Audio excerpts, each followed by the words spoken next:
Je vous propose une brève mise en application à partir du début du poème de Ronsard, Je n'ai plus que les os.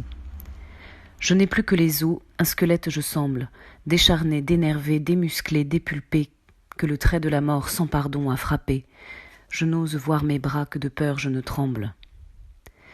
Donc voici à quoi ressemblerait le brouillon de l'analyse linéaire. Et voici maintenant comment on pourrait présenter à l'oral ce brouillon en structurant et en articulant les remarques au thème du mouvement et à la problématique. Nous allons d'abord voir que dans la première strophe, le poète fait un autoportrait funèbre en présentant son état de déchéance physique.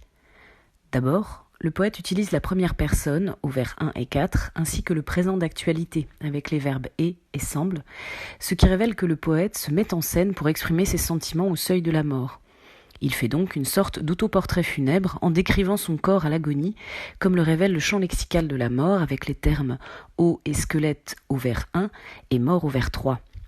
Le déclin physique est également marqué par la négation restrictive du premier vers « Je n'ai plus que les os ».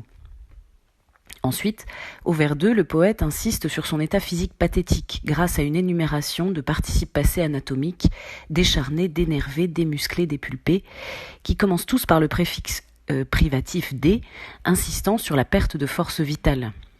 L'autoportrait pathétique se poursuit dans le vers 3, par une personnification épique de la mort. Le poète a été, je cite, « frappé du trait de la mort ». La mort apparaît donc comme une sorte de guerrier impitoyable qui a décoché sa flèche mortelle. L'effet pathétique est d'ailleurs renforcé au dernier vers par le lexique de la crainte avec les termes n'ose, peur et tremble. Le poète est effrayé face à son état de décharnement qui signale l'imminence de sa propre mort. Ainsi, dans ce premier mouvement, le poète fait un autoportrait funèbre et pathétique.